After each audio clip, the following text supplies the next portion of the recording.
¿Cómo le va, Héctor? ¿Cómo está usted?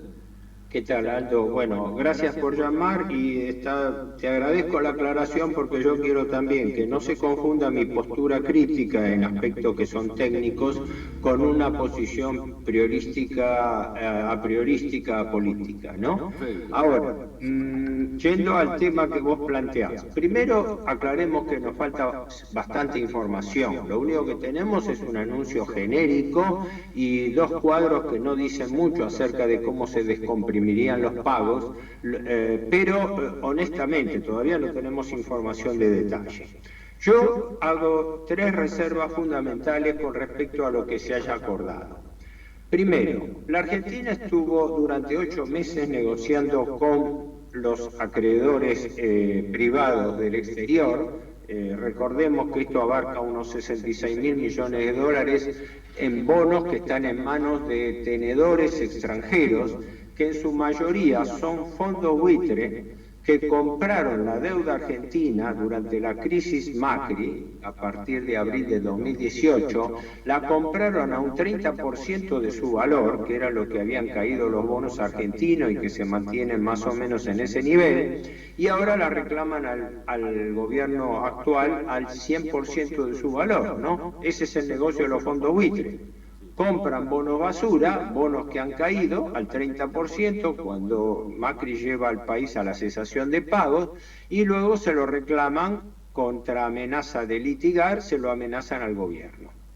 Ahora, después de 8 largos meses de negociación, después de 4 ofertas argentinas a los acreedores que fueron todas rechazadas, incluso la última, la del 6 de julio, después de eso, la Argentina tendría, en mi opinión y también en la de algunos colegas amigos como Javier Llorens de Córdoba o Alejandro Olmos Gaona, que es el hijo de Alejandro Olmos, tanto así que mandamos una carta la semana pasada al presidente, que después le hicimos pública, donde le decíamos que en estas condiciones era más conveniente retirar la oferta y replantear la negociación.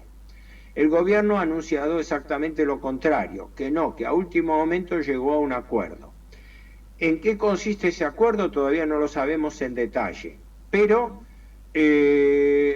tenemos que esperar los valores absolutos, es decir, porque hasta ahora tenemos ratios, tenemos porcentaje, tenemos expresiones, pero esto hay que ponerle valores absolutos, esto hay que bajarlo al papel y decir, bueno, a ver, ¿cuánto la Argentina debía pagar en capital e intereses antes y cuánto va a tener que pagar ahora? Por los elementos que tenemos, la negociación no cerró bien. Primero, cuando nuestro país empezó a negociar, prácticamente declinaba pedirle quita de capital a los acreedores. Le decía a los acreedores, señores, no me importa el precio que ustedes han comprado, yo les reconozco el valor nominal y no les pido quita.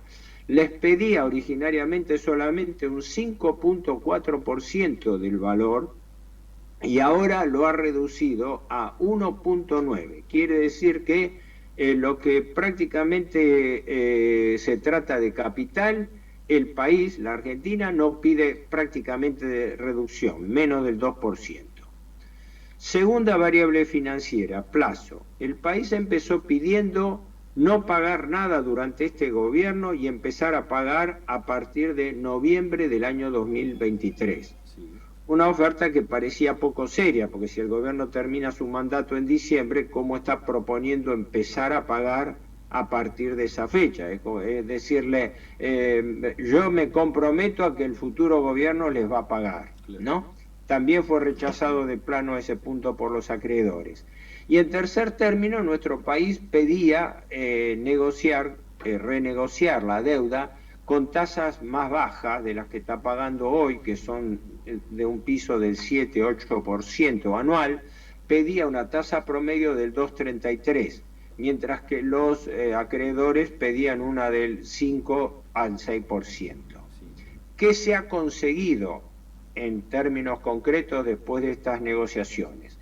Primero, no hay quita de capital. La Argentina acepta la deuda tal como está, así que si debe 66.000 millones de dólares, que es el monto que se está negociando, los nuevos bonos a emitir, o sea, canje de bonos viejos por bonos nuevos, si aceptaran todos los acreedores, sería prácticamente la misma cifra. Sí. Peor aún, como nuestro país no ha blanqueado su insolvencia, el país no declaró el default, los intereses sobre esa deuda han seguido cayendo como caen los indicadores de un reloj de taxi. Y en este momento, en realidad, la Argentina lleva acumulados pagos por intereses que todavía no han sido formalizados, que se estima andan entre 6.000 y 7.000 millones de dólares. Quiere decir que la deuda que empezó siendo 66.000, hoy estaría en más de 71.000 millones. Y la Argentina lo está aceptando. La única diferencia es que esos intereses acumulados no se van a pagar, sino que se van a cancelar emitiendo nuevos bonos, es decir, capitalizando intereses, el anatocismo, es decir, el interés que yo no puedo pagar, lo transformo en deuda y esa deuda la refinancio. Se iba a refinanciar con bonos al año 2030, pero ayer se cambió al año 2029, es decir, se adelantó un año la fecha. Además, la tasa de interés promedio que va a pagar la Argentina estaría en más de 3,50 puntos, pero en realidad la tasa nominal llega al 5%. Ahí es un problema muy jorobado, porque hoy en día las tasas internacionales están por el suelo, están al punto de 0%. En la Unión Europea se están pagando tasas negativas, quiere decir que si uno coloca dinero pierde plata. La reserva, el gobierno de los Estados Unidos coloca bonos, está bien, a 30 años al 0,25%. Quiere decir que nuestro país está aceptando endeudarse a una tasa que es 5 veces más alta que la que en este momento se paga para los países desarrollados en el mundo. Entonces, frente a este cuadro de variables, que no la quiero complicar porque el oyente medio seguramente no está al tanto de estos temas, pero acá viene el punto en cuestión. Sí. ¿Cómo garantiza el acuerdo la aumentada sostenibilidad de la deuda? Porque todo esto se hace en virtud de decir al pueblo argentino, decirle, bueno, nosotros teníamos una deuda que no podíamos pagar en estas condiciones, la hemos renegociado para poder pagarla. Sí. Bueno, por lo menos muéstrenme los valores absolutos y muéstrenme cómo piensan pagarla, porque esto se tiene que traducir en números y los números tienen que estar en el presupuesto. Sí, Y hasta ahora no tenemos ninguna cifra. No, ni tampoco en el presupuesto. Es más, le quería preguntar en este sentido, Héctor, disculpe la interrupción. Según usted, ahora, para usted, ¿qué explica todo esto? Es decir, ¿por qué esto así? Bueno, ahí yo digo siempre, yo analizo hechos tal como son, trato de abstenerme de hacer conjeturas, pero primero y principal hay una razón de orden práctico. Los fondos buitres, estos fondos acreedores, tienen más poder financiero y económico que el Estado. Esto es una realidad. Y además gozan del poder del lobby como para presionar sobre las autoridades de los Estados Unidos, del Fondo Monetario y de cuanto ente internacional exista, ¿no? Hay una disparidad. Por eso lo aconsejable hubiera sido que el país blanquee su situación de hecho desde un comienzo. El rey está desnudo y hay que decirlo. Distinto hubiera sido si el gobierno Alberto Fernández, cuando asume frente a una crisis heredada y pateada por el gobierno Macri en condiciones inmanejables, debiera haber, en condiciones normales, blanqueado el default y haber no cerrado, sino abierto negociaciones, pero con la declaración del default, que quiere decir que el país suspendía los pagos e interrumpía a la vez el devengamiento de los intereses. Para poner un ejemplo concreto, lo que ha pasado con Vicentín, lo que pasa con cualquier ente en concurso. Si usted está renegociando una deuda que no puede pagar, lo primero que hace es suspender los pagos, dejar que esos pagos sigan cayendo e interrumpir el devengamiento de los intereses, porque no tiene sentido que le sigan cayendo los intereses sobre una deuda que usted está negociando porque no puede pagar. Esto ha traído como consecuencia que los fondos buitres ahora se han enriquecido adicionalmente con capitalización de intereses por 6.000 millones de dólares, que lo vamos a tener que pagar en forma escalonada. Ahora, la oferta Guzmán ya venía mal en este sentido, porque la oferta Guzmán aceptaba esta capitalización de intereses y además, para acercarse a la posición de los acreedores, concentra los vencimientos en los próximos 10 años. Quiere decir que por eso viene el interrogante. ¿Cómo va a hacer el gobierno para pagar esto? Yo no estoy ni a favor ni en contra. Yo lo único que digo es, quiero ver los números, porque no nos olvidemos lo siguiente. Este acuerdo, que es un acuerdo en principio, todavía no ha sido suscrito, todavía tiene que ser refrendado por acreedores, porque los que han aceptado son 3 grandes grupos de fondos buitre que a su vez constituyen menos del 40% de los acreedores. Sí, claro. ¿Qué pasa con el 60% restante, verdad? Entonces, frente a esa situación, ahora se abre el interrogante de decir, ¿en qué manera va a pagar la Argentina? Pero esta deuda de 66.000 millones de dólares es solo la quinta parte de la deuda pública total que tiene la Argentina. Ojo, claro. El total de la deuda pública del país es 336.000 millones de dólares. Lo que estamos negociando a las patadas, pero negociando con los fondos buitres son 66, el 20% de ese total. Atrás viene el choclo de los 49.000 millones del Fondo Monetario y simultáneamente se están negociando entre 42 y 44.000 millones de deuda en bonos locales. Así que, ojo, que esto no está cerrado ni por las tapas, esto está todavía con un final abierto. Que en la medida que la Argentina conceda, se acerque a la posición de los acreedores, es decir, mejore la oferta, implica que empeora las condiciones de pago de la Argentina, ¿verdad? Porque la Argentina ha hecho 4 ofertas sucesivas, no se la han aceptado y ayer ha hecho una quinta oferta, admitiendo más tasa de interés, menor plazo y mayores condiciones. Yo lo veo honestamente mal. Pero dejemos ahora esperar las cifras en valor absoluto. A ver, es el gobierno el que tiene que dar explicaciones, ¿no? Claro. No sé si en esto me explico.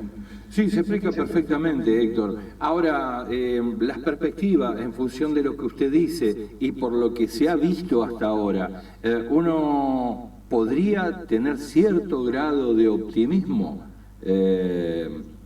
respecto de lo que va a ser, más allá de las cláusulas que se firmen ahora, o esto ya quedaría en una forma inamovible, pétrea, que no es susceptible de tener una negociación mínima.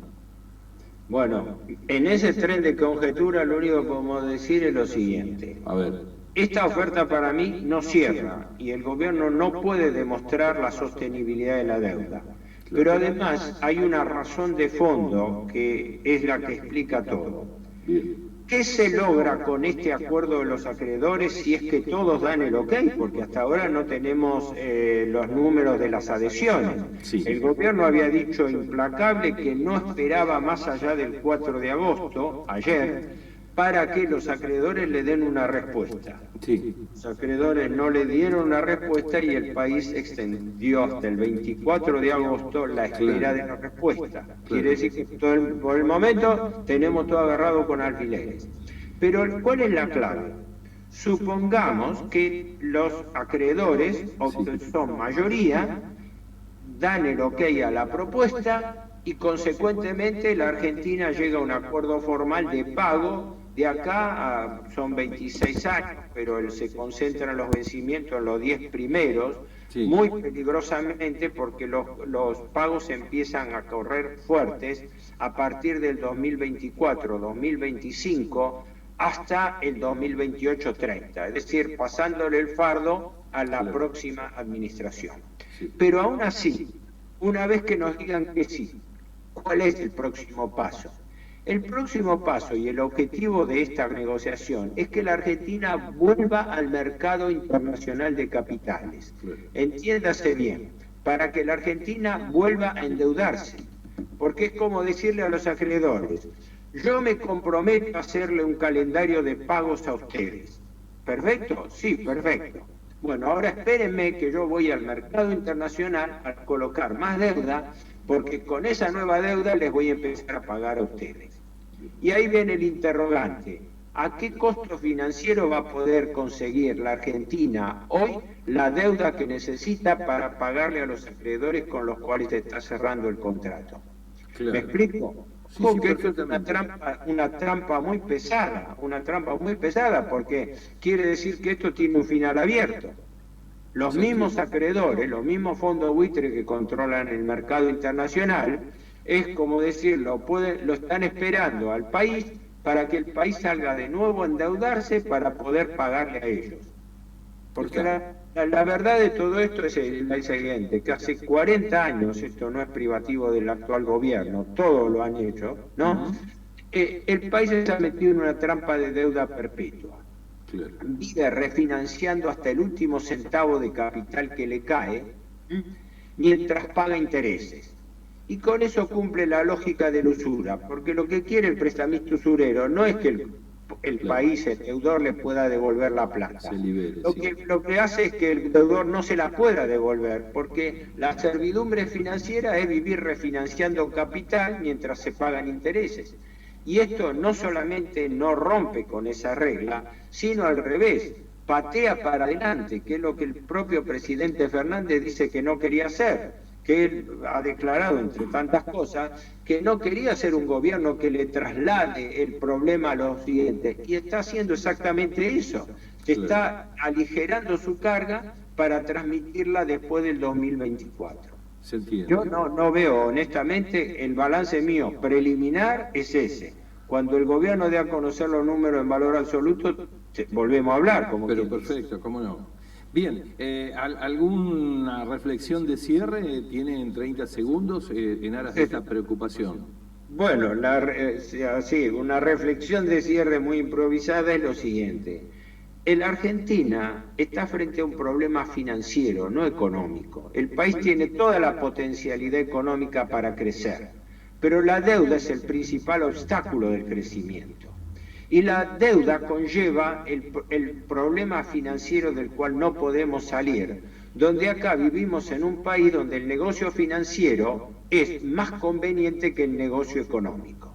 Entonces, mientras usted tenga un banco central que paga las tasas de interés más altas del mundo, 38% de interés anual por LELIQ y 16,5% de interés por pases pasivos a un día, las LELIQ son a 7 días, mientras usted esté enredado en esa trampa financiera, no va a salir nunca del pozo.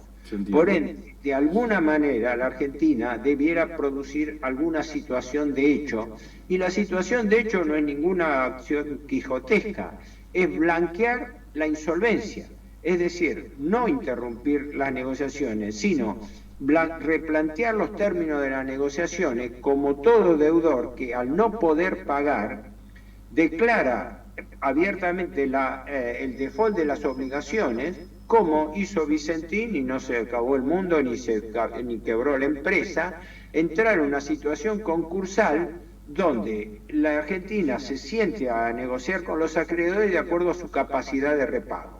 En este momento no lo está haciendo demostrando su capacidad de repago, porque no está demostrada la sostenibilidad de la deuda pública, que es el gran argumento con el cual el gobierno encaró estas negociaciones.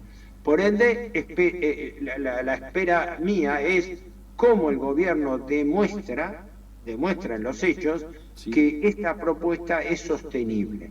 Más allá de decir, sí, es sostenible porque yo pienso salir a endeudarme de vuelta y con lo que me endeude de vuelta le voy a poder pagar la deuda que en este momento rige. Ese es el círculo vicioso perfecto de la usura, el círculo vicioso de la deuda del cual el país no sale. Perfecto.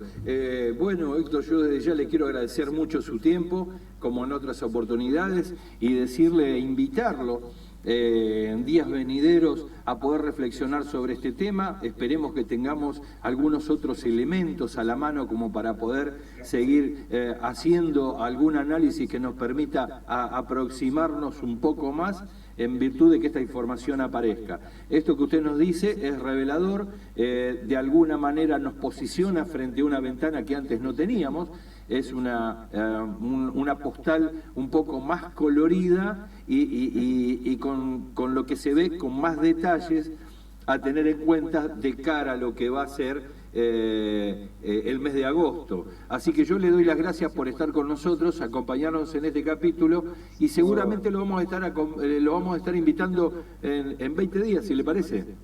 Sí, de acuerdo. En principio te agradezco tu llamada porque también es una forma en que yo puedo transmitir. Yo soy un francotirador, es decir, yo soy un investigador independiente. Digo, no tengo claro, sí, lo sabemos. Tu llamada y sí, permanecemos en contacto, no hay ningún problema. Listo. Un fuerte abrazo y estamos al habla.